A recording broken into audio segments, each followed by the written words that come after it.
Indian വാഹന വിപണിയിലെ ഒന്നാം സ്ഥാനം തിരിച്ചുപിടിക്കാൻ ടാറ്റ മോട്ടോഴ്സ് ഇപ്പോൾ വലിയൊരു നീക്കത്തിന് തയ്യാറെടുക്കുകയാണ്. ഒരേ സമയം രണ്ട് ജനപ്രിയ മോഡലുകളെ ഉടച്ചു വാർക്കാനാണ് ടാറ്റയുടെ പ്ലാൻ. ഒന്ന് ടാറ്റയുടെ ചരിത്രത്തിലെ ഏറ്റവും വലിയ ഇലക്ട്രിക് SUV സഫാരി EV. മറ്റൊന്ന് കൂടുതൽ ഫീച്ചറുകളുമായി എത്തുന്ന പുതിയ ടിഗോർ. പെട്രോൾ, CNG, ഇലക്ട്രിക് എന്നിങ്ങനെ എല്ലാ വിഭാഗത്തിലും തങ്ങളുടെ ആധിപത്യം ഉറപ്പിക്കുകയാണ് ടാറ്റ. എന്തൊക്കെയാണ് ഈ വാഹനങ്ങളിലെ പുതിയ മാറ്റങ്ങൾ? ടാറ്റയുടെ ഈ സ്ട്രാറ്റജി വിപണിയെ എങ്ങനെ മാറ്റും? നമുക്ക് നോക്കാം. ടാറ്റയുടെ പുതിയ ഫ്ലാഗ്ഷിപ്പ്. ടാറ്റയുടെ ഇലക്ട്രിക് വാഹന നിരയിലെ ഏറ്റവും കരുത്തനായ താരം സഫാരി EV ആയിരിക്കും.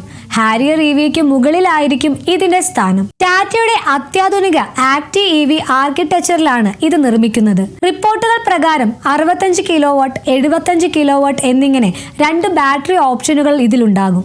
ഏറ്റവും ആകർഷകമായ കാര്യം ഇതിൽ ഓൾ വീൽ ഡ്രൈവ് ഓപ്ഷനും ലഭിക്കുമെന്നതാണ്. ഒറ്റ ചാർജിങ്ങിൽ 500 കിലോമീറ്ററിലധികം റേഞ്ച് ഈ വമ്പൻ SUV നൽകുമെന്നാണ് പ്രതീക്ഷിക്കുന്നത്. ഡിസൈനിലെ മാറ്റങ്ങൾ. സഫാരി EVയുടെ ലുക്കിലും മാറ്റങ്ങളുണ്ട്. EVകൾക്ക് മാത്രമായുള്ള ക്ലോസ്ഡ് ഗ്രിൽ, പുതിയ ഡിസൈനിലുള്ള അലോയ് വീലുകൾ, അത്യാധുനിക LED ലൈറ്റിംഗ് എന്നിവ ഇതിനെ കൂടുതൽ പ്രീമിയം ആക്കും. 3 നിര സീറ്റുകളുള്ള ഒരു ഇലക്ട്രിക് SUV അന്വേഷിക്കുന്ന വലിയ കുടുംബങ്ങൾക്ക് ഇതൊരു മികച്ച ഓപ്ഷൻ ആയിരിക്കും. പുതിയ ടിഗോർ. ഫീച്ചറുകളുടെ പൂരം. ബഡ്ജറ്റ് സെഡാർ വിപണി പിടിക്കാനാണ് പുതിയ ടിഗോർ ഫേസ് ലിഫ്റ്റ് എത്തുന്നത്. എഞ്ചിൻ കരുത്തിൽ മാറ്റമില്ലെങ്കിലും ഫീച്ചറുകളുടെ കാര്യത്തിൽ ടാറ്റ വിട്ടുവീഴ്ച ചെയ്തിട്ടില്ല.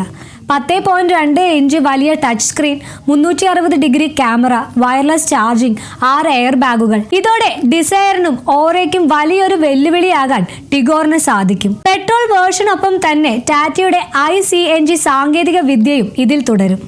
ടിഗോർ EVയും മാറുന്നു.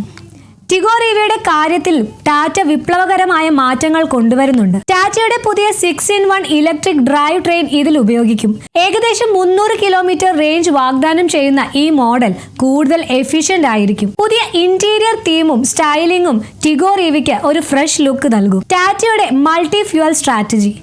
എന്തുകൊണ്ടാണ് ടാറ്റ ഒരേ സമയം ഇത്രയധികം മോഡലുകൾക്ക് പിന്നാലെ പായുന്നത്? ഇതിനെയാണ് മൾട്ടി പവർ ട്രെയിൻ സ്ട്രാറ്റജി എന്ന് വിളിക്കുന്നത്. ഉപഭോക്താവിന് ഏത് തരം ഇന്ധനം വേണമെങ്കിലും തിരഞ്ഞെടുക്കാം, പക്ഷെ ബ്രാൻഡ് ടാറ്റ ആയിരിക്കണം എന്നതാണ് ഇവരുടെ ലക്ഷ്യം. ടിയോഗയ്ക്ക് ശേഷം ടിഗോർ കൂടി മാറുന്നതോടെ ടാറ്റയുടെ പോർട്ട്ഫോളിയോ കൂടുതൽ ശക്തമാകും. ഇത് ടാറ്റയുടെ ഓഹരികൾക്കും വിപണിയിലെ മൂല്യത്തിനും വലിയ കരുത്താകും.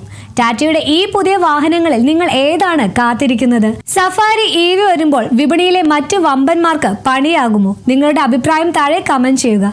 ഇതുപോലുള്ള സ്ട്രാറ്റജിക് ബിസിനസ് വാർത്തകൾക്കും വാഹന വിശകലനങ്ങൾക്കുമായി മണി ന്യൂസ് മലയാളം സബ്സ്ക്രൈബ് ചെയ്യാൻ മറക്കല്ലേ. നന്ദി.